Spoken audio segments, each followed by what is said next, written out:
IAS institute నిర్వహిస్తున్న all India scholarship exam pass అవ్వండి. 2 years ఫీజులో 50% మాత్రమే పే చేయండి.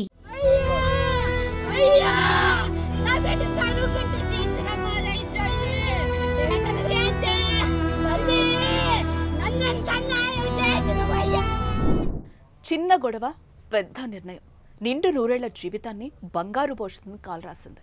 ఇద్దరు స్నేహితుల మధ్య ఏర్పడిన పెన్ను గొడవ స్వల్ప వివాదంతో మొదలై పెను విషాదంతో ముగిసింది.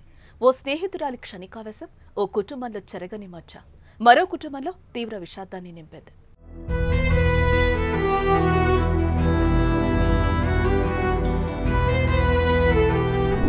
ఆంధ్రప్రదేశ్లోని పల్నాడు జిల్లా బుల్లపల్లి మండలం వెల్లటూరుకు చెందిన జెట్టి అనూష నర్సరావుపేటలోని ప్రైవేట్ కళాశాలలో ఇంటర్మీడియట్ మొదటి సంవత్సరం చదువుతూ అక్కడే హాస్టల్లో ఉంటోంది. అయితే హాస్టల్లో ఉన్న సమయంలో తన స్నేహితురాలతో పెన్ను విషయంలో స్వల్ప వివాదం జరిగింది. ఆ వివాదంతో అనూష తీవ్ర మనస్తాపానికి గురైంది. అదే గొడవ అనూష మధ్యలో బలంగా చొచ్చుకుపోయింది. ఆ గొడవను అవమానకరంగా భావించిన అనూష హాస్టల్ భవనంలోని 4వ ఫ్లోర్ నుంచి ఒక్కసారిగా కిందకు దూకేసింది. హాస్టల్ సిబ్బంది హుటాహుటిన ఆసుపత్రికి తరలించారు. అప్పటికే విద్యార్థిని అనూష మృతి చెందినట్టు వైద్యులు ధృవీకరించారు. ఈ మధ్యలో పిల్లలు చిన్న చిన్న విషయాల్లో ఎలా రియాక్ట్ అవుతున్నారో తెలియట్లేదు. స్వల్ప వివాదాలను కూడా పరిష్కరించుకోలేక ప్రాణాలు తీసుకుంటున్నారు. ఇంకా కొంతమంది పిల్లలైతే తల్లిదండ్రులు తిట్టారని ఆత్మహత్యలు చేసుకుంటున్నారు. చదువుల్లో వెనకబడుతున్న మా వల్ల కావట్లేదని తల్లిదండ్రులకు చెప్పలేక మరికొంతమంది విద్యార్థులు ప్రాణాలు వదిలి వారి తల్లిదండ్రులకు తీవ్ర శోకం మిగులుస్తున్నారు. అయితే కొన్ని విషయాలు వినడానికి చూడటానికి చాలా సింపుల్గా అనిపిస్తాయి. ఇంత చిన్న విషయానికి అంత పెద్ద నిర్ణయం తీసుకోవాలా అనేలా ఉంటాయి కూడా.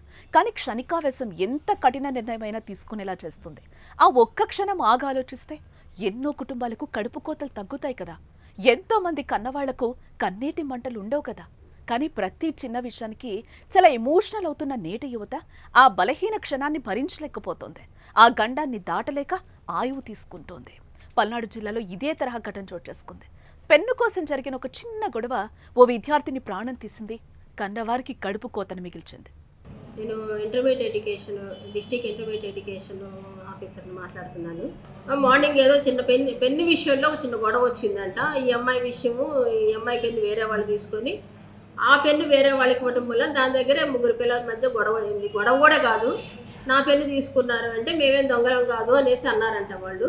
దాని మీద నా అమ్మాయి ఫీల్ అయిపోయి వీళ్ళందరూ కూడాను బ్రేక్ఫాస్ట్ చేయడానికి వెళ్ళిన సమయంలో అమ్మాయి నేను డ్రెస్ చేంజ్ చేసుకోసం బుక్స్ మర్చి వచ్చానంటే పైకి వెళ్ళిందట.